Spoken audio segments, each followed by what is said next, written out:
Fraser, go ahead. Hi, David. How are you doing? Good, thank you. Yourself? Yeah, very well. It looks beautiful out there. How are things? Yeah, it's awesome. Actually, it's so nice to get out of the cold and add in some warmth, and especially here in Newlands. What a ground this is. I guess to some extent, this is like going home for you to a degree, is it? It is. I'd say when we go to Pal, that will be going home. That's where I made my debut and my first class debut, even though it was the amateur system, and where I did all my school cricket and sort of where I was taught the game. So going to Pal will be going home. What has it been like the first day or two, getting yourselves acclimatised again and getting into the nets and having some practice? It's been good fun, actually. From someone like myself that wasn't at the IPL, not playing cricket for 2 months, it obviously takes a little bit of time to get into it. So having some outdoor nets has been really, really good. Getting back into the challenge of facing some bowlers was really exciting. You don't enjoy it too much when you're having to face Jofra and Woody in the nets, but it's it gets the heart going and the adrenaline pumping, which is what you want. And obviously, you guys are going to be back in a bio bubble again. We've just seen the news that 3 of the South African players are having to self-isolate. So is it still very much something that's in everybody's minds? It is. We have all the rules in place, and we are sticking to them as the England squad. We know how important being here is, and this tour is. So anything that we can do to minimise the risk, we make sure that we are doing. Because we can't really afford 3 or 4 people going down at this time in the tour. You've got to be careful, obviously, in everything you do, and it means that the squad is very closely knit together a lot of the time. Do you think that emotionally brings you closer sometimes together as a team? It is. There's the boys all play Call of Duty online all the time, so they're always interacting with each other on that. So, they're busy with that, and all the off time you are pretty much having coffees and being around each other. So it does create a good environment where you can get to know each other and spend a lot of time with each other. There's a lot of different talking points that are around at the moment. I mean, Moeen Ali was talking yesterday about the subject of racism, and he was saying that he said, hand on heart, he hasn't felt like he's experienced any of the particular issues that have been raised in recent months. Is this something that you're familiar with? Is it something that you've experienced yourself? No, look, it's not something I've experienced. It's not nice to hear these stories coming out, and it's really, really good that measures are being taken to allow this never to happen again in instances where it has happened. If you look at this England team, it's people come from all over the world, and it's making it as diverse as we possibly can. And as a team, we have a responsibility of driving certain things, and we're working quite close to the ECB and trying to sort out some things and put some things in place that we feel strongly about, because there is no place for racism in sport. Is it something that you talk about amongst yourselves in the squad? It is something that we sit down and we have chats about as a group. It's something that we feel really strongly about, and it's not something that we want to see in the game. And if there's anything that we can do as a group of England players to help change whatever has happened, then that's something that we will really push hard to do. Cheers, Fraser. And is that something you want to? Okay. We'll come back to you in a minute. We're just conscious of time as well. So we'll go with David Charlesworth and then Ali Martin, please. Hi, Dawid. You all right? Good, thank you. Yourself? Good, yeah, not too bad, thank you. You go into this series with as the number 1 ranked T20 batsman in the world. I was just wondering how that sits on your shoulders. Does it give you confidence, or is it completely immaterial to you? No, I've said before, actually, it's something that I'll probably enjoy more when I've retired. It's not something I'm really looking at right now. It doesn't guarantee runs, it doesn't guarantee you a spot in the team. So it's it's something that the day I retire, I'll look back at it with fond memories. But I think with anything, the higher your rankings in anything, and the more you get looked to, the more pressure there is on you. And that's something I'm trying not to let affect me by not worrying about where I am in terms of 1 or 20 or 100 in the world. I mean, you've said there, you're the number 1 batsman in the world, but you're not totally guaranteed a place in the team with all the options England have up top. Is it just a case of trusting what's got you to where you are so far?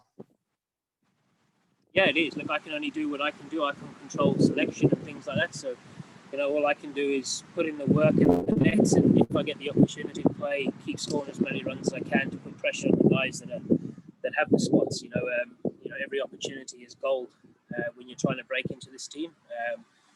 So yeah, I can only do what I can control, and if that's good enough at the end of the day, then I hope it is good enough. Thanks, Dawid. Go well. Okay, Ali, mine, please. Thanks, Danny. I actually had exactly the same question. So I'm happy to shoulder arms if there's anyone else in the queue. No worries. We'll go with Scott Taylor at TalkSport. Hi, Dawid. You mentioned about not guaranteeing a place in the side despite being the #1 ranked T20 batsman. Can you remember a time where competition in this T20 squad, or white ball squad, has been as strong as it is now? I think the competition's always been strong. Since this, Owen took over as captain after that 2015 World Cup. The players that he selected and had in and around his team, they've all been fantastic players. And I think especially the guys that have been sort of established, they sort of know that the quality of players below them, the guys coming through, the Roots, the Bantons, guys still waiting in the wings. And I think that drives them to keep pushing the boundaries. That's one thing that Owen always talks about, is keep pushing the boundaries. That I think drives this team and drives the fact that everyone has to perform when they get the opportunities. And there was a time where, a few years back, where it was rare for an English player to even play in the IPL. And you look at the upcoming Big Bash, there's 13 or 14 English players playing over there. Has English cricket ever been this strong in terms of the white ball stuff? I don't think so. No, not in my time that I've been playing cricket. Maybe before that, but you look at the quality of players. Even domestic players coming through now are earning places in competitions overseas, which usually only would be for international players or players that knew someone from somewhere.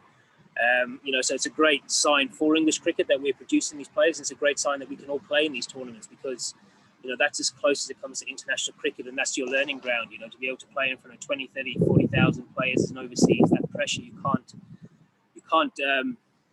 replicate that in county cricket. When you've got a 2 or 3 year contract, so to go and play in these tournaments, it makes you deal with the pressure that comes with playing international cricket. And I mentioned the English players playing franchise cricket. A lot of South Africans have as well. How excited are you to go toe-to-toe with some of the best players in the world?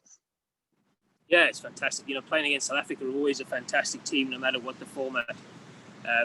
They're always a hell of a challenge, especially at home as well. And, you look at the way their players did in the IPL, so it just shows the depth that they've got at the moment as well. So I think it's going to be a fantastic series. And just finally for me, just one on yesterday's announcement about England going over to Pakistan. You also obviously played in the PSL. How safe do you feel out there, and how excited are you to go back to Pakistan if selected? Yeah, if selected, the Pakistan government and cricket board have done everything in their power at the times when I've been there to make us as safe as possible. The security details and things that protocols that you have to go through are unbelievable. So I don't think you feel safe, or you don't feel unsafe in Pakistan when you're part of these sort of protocols that they're putting in place, with all the armored vehicles. As long as the standard of that stays the same, I can't see too much happening. But they've been fantastic in the past, so hopefully that continues. Cheers, Dawid. Okay, I think the signal's struggling here. We're going to finish with Paul Newman. Last question. Hi, Dawid. Just to say, do you think you've had to work harder than most to get to where you are now? You seem to have been unlucky at several junctions along the way, and even when you got 100 in Napier, there was a little bit of criticism. Have you had to work particularly hard to get to where you are now, do you think? I think everyone has to work hard to play for England. I don't think it's ever just given on a plate. I think if you look at the limited opportunities I've probably had over the last, since I was in the first squad in 2016, the first 2020 squad, to only have played, 16 or 17 or 18 games, something like that. You obviously look back and think you probably didn't get, as much as a run, but, that's understandable, the quality of the players that England have had. And they won a World Cup. They've been absolutely fantastic. So, and as I said earlier, the opportunities that you get are like gold, and you have to capitalize on those opportunities every time you get to be able to stay in the squad. And I think that's the most important thing, is just being part of the 15 or 16 man squad, because that sort of gives you a sniff if someone does go down on the day. And do you expect to start next week? I have no idea. I'd like to say I am, but I have no idea. I think that's selectors and Owen Morgan and the coaches' question for them. I'd like to, but yeah, I'll leave that to them to make that decision. Thank you. Okay, thanks everyone. Appreciate your time. Cheers.